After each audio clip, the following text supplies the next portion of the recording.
عباد حسین اسلامی معلومات کے جوابات پیش کریں۔ عباد حسین۔ اسلام کے بنیادی عقائد کیا ہے؟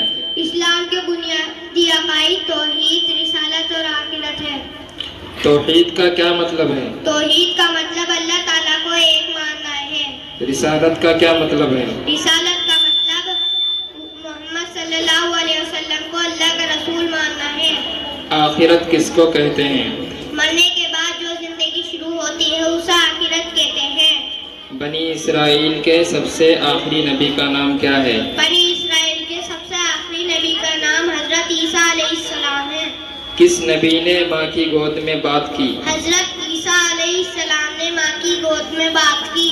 کس نبی کے ہاتھ میں لوہا نرم ہو جاتا تھا؟ حضرت داؤد علیہ السلام کے ہاتھ میں لوہا نرم ہو جاتا تھا۔ حضرت داؤد علیہ السلام کے بیٹے کون تھے؟ حضرت داؤد علیہ السلام کے بیٹے حضرت سلیمان علیہ السلام تھے۔ کس صحابی کو فرشتوں نے غسل دیا تھا؟ حضرت حنظلہ رضی اللہ عنہ کو فرشتوں نے غسل دیا تھا۔ شاعر رسول کس صحابی کو کہا جاتا ہے؟ شاعر رسول حضرت حسان بن ثابت رضی اللہ عنہ کو کہا جاتا ہے۔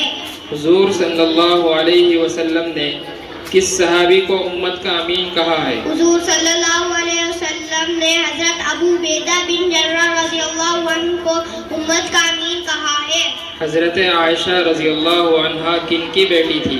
حضرت عائشہ رضی اللہ عنہا حضرت ابو بکر صدیق رضی اللہ عنہ کی بیٹی تھی۔ سیف اللہ یعنی اللہ کی تلوار کس صحابی کو کہا جاتا ہے؟ سیف اللہ یعنی اللہ کی تلوار حضرت خالد بن ولید رضی اللہ عنہ کو کہا جاتا ہے۔ کس صحابی کا نام قرآن میں آیا ہے؟ حضرت زید بن حارثہ رضی اللہ عنہ کا نام قرآن میں آیا ہے۔ حضرت یوسف علیہ السلام کن کے بیٹے تھے؟ حضرت یوسف علیہ السلام حضرت یعقوب علیہ السلام کے بیٹے تھے۔ حضرت یوسف علیہ السلام کے کتنے بھائی تھے؟ حضرت یوسف علیہ السلام کے 11 بھائی تھے۔ حضرت یوسف علیہ السلام کے حقیقی یعنی سگے بھائی کا کیا نام ہے؟ حضرت یوسف علیہ السلام کے حقیقی یعنی سگے بھائی کا نام بنیامین ہے۔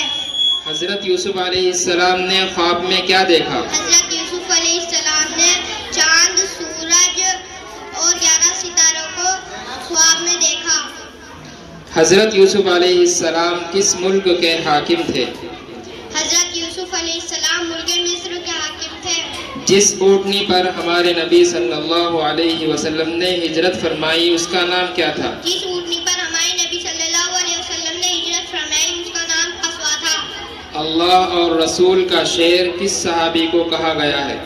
اللہ اور رسول کا شعر حضرت حمزہ رضی اللہ عنہ کو کہا گیا ہے۔ مفسر قرآن کس صحابی کو کہا جاتا ہے؟ مفسر قرآن حضرت عبداللہ بن عباس رضی اللہ عنہ کو کہا جاتا ہے۔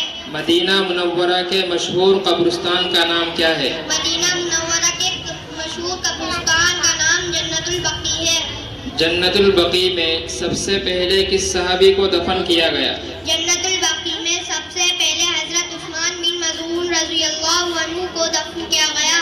وہ 10 صحابہ جن کو آپ صلی اللہ علیہ وسلم نے ایک ہی مجلس میں جنت کی خوشخبری سنائی انہیں کیا کہتے ہیں؟ وہ 10 صحابہ جن کو آپ صلی اللہ علیہ وسلم نے ایک ہی مجلس میں جنت کی خوشخبری سنائی انہیں عشرہ مبشرہ کہتے ہیں۔ اسلام کی سب سے پہلی مسجد کون سی ہے؟ اسلام کی سب سے پہلی مسجد مسجد قباء ہے۔ معراج کے سفر میں کس نبی نے امت محمدیہ کو سلام کہلوایا تھا؟ معراج کے سفر میں حضرت ابراہیم علیہ السلام نے امت محمدیہ کو سلام کہلوایا تھا۔ صحابہ رضی اللہ عنہم میں سب سے اچھے قاری کون تھے؟ صحابہ رضی اللہ عنہ میں سب سے اچھے قاری ابی بن کعب تھے۔ السلام علیکم۔ وعلیکم السلام، ماشاء اللہ، تبارک اللہ، اللہم